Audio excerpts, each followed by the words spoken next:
विशेष purpose से बनाया गया है और जैसा पहले मंत्री जी ने भी उसमें बता दिया और HKRN को लेकर के ही है, ना कोई HPSC को लेकर के हैं, ना कोई स्टाफ सिलेक्शन कमीशन को लेकर के हैं, ना बेरोजगारी को लेकर के हैं। थोड़ा सीमित रखेंगे तो उसमें थोड़ा सबकी संतुष्टि भी होगी जो जो प्रश्न चाहिए। एक मिनट, ऐसे नहीं रामवरण जी, ऐसे बिल्कुल नहीं, नहीं बिना पूछे नहीं। आप चल बैठिए। तो इसलिए एक तो विषय है।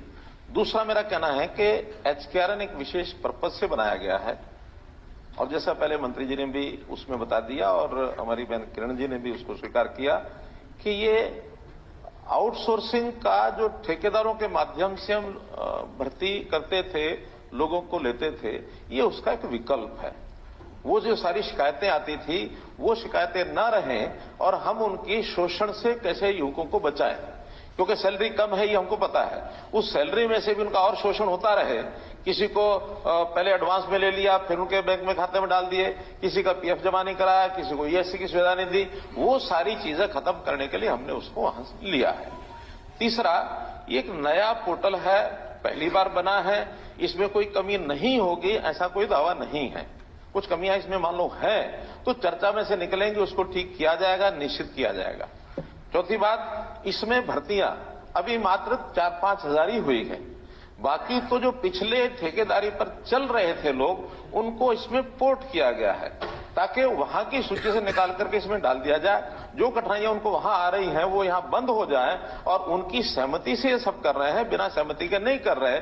बल्कि एक जांच का विषय हम जांच करेंगे कि जो पहले भर्तियां आउटसोर्सिंग हो रही थी उसका ना तो कहीं हमारे HR डिपार्टमेंट में HKRS में कोई रिकॉर्ड होता है, ना उसकी तनख्वाहें हमारे सिस्टम में से DD उसमें से जाती हैं।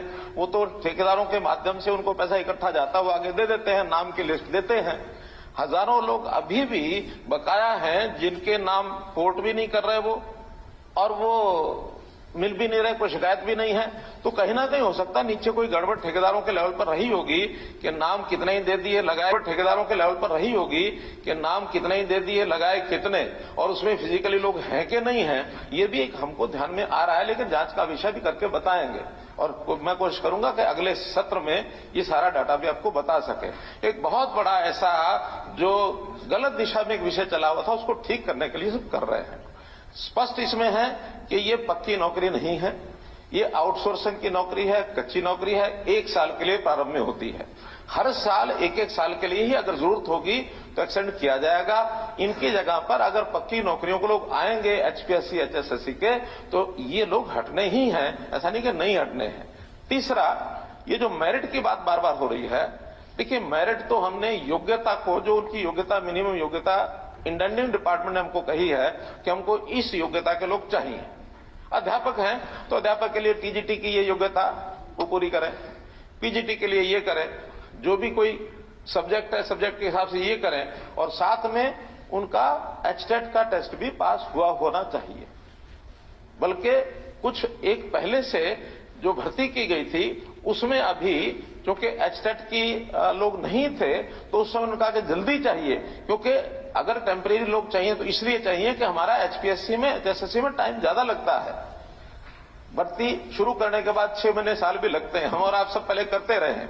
ये इंडेंट के 15 दिन में 1 महीने में इनको टेम्परेरीली उनको दे दिया जाए ताकि बच्चों की शिक्षा वो यानी प्रभावित ना हो, या कोई और किसी डिपार्टमेंट का काम है वो जल्दी से हो जाए, प्रभावित ना हो। PN भी होंगे, ड्राइवर भी होंगे, कहीं टेम्परेरी मानो इंजीनियरिंग के लोग भी होंगे, कहीं क्लर्क भी होंगे।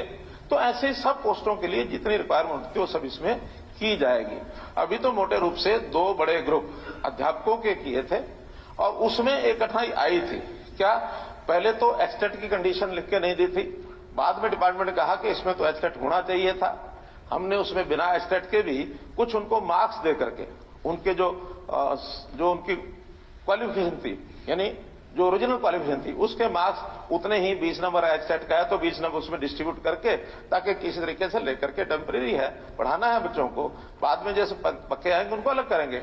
फिर सेकंड टाइम में HTET ले लिया, लेकिन बाद में ये HKRN के लोगों ने कहा कि वो तो HTET डिपार्टमेंट के हिसाब से होता, हर एक डिपार्टमेंट का अलग HTET का पेपर होता है। ऐसी जानकारी मेरे लिए भी पहली बार है।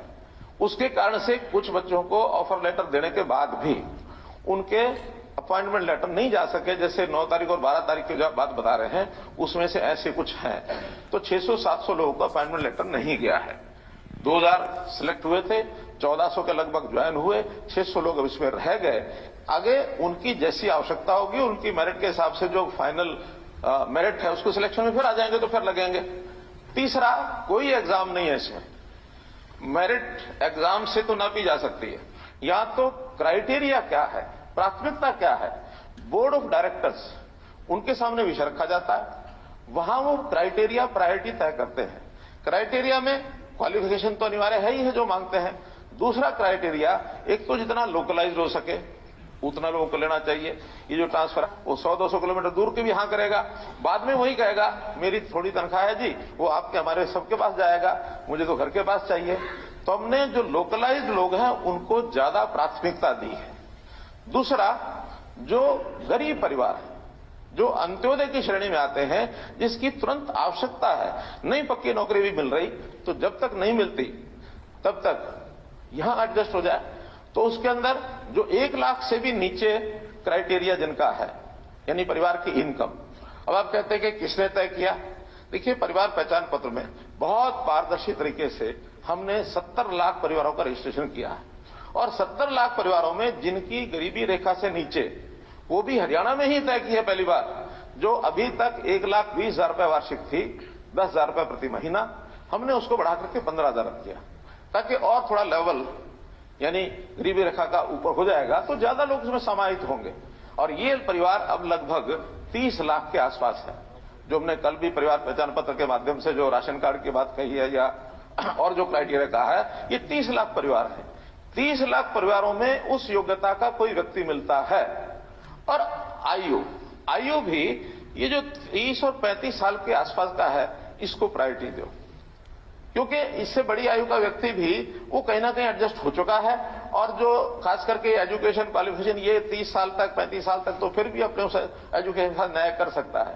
बाकी चीजें वो बड़ी आयु का व्यक्ति शायद हमने हालांकि 45 साल 47 साल भी आयु रखी हुई है, फिर भी अपने उस एजुकेशन का न्याय कर सकता है। बाकी चीजें वो बड़ी आयु का व्यक्ति शायद हमने हालांकि 45 साल 47 साल भी आयु रखी हुई है, रिजर्वेशन में 47 साल है। अब हम विचार करें कि 47 साल का एक व्यक्ति, उसको नौकरी देंगे और वो बच्चों के साथ न्याय कर पाएगा? 8 साल बाद 10 साल बाद रिटायर होने वाला है वो। तो इसलिए एक आदर्श आयु की जो सीमा और जिसकी बहुत ज्यादा जरूरत है वो 30 और 35 साल का है, उसको प्रायोरिटी। लेकिन बाकियों को लगाना नहीं, ऐसा नहीं है, बाकियों थोड़े मार्क्स कम कर दिए। अभी हमने जिले को एक इकाई माना था कि एक जिले के लोगों को प्राथमिकता दी जाए। विचार आया कि जिला भी कई बार बड़ा होता है, अब सिरसा जिला, डोवाली भी वही है और नागपुर चोपटा भी उसी में है, डिंग भी उसी में है, दोनों का मिलाकर के 80 किलोमीटर की दूरी है।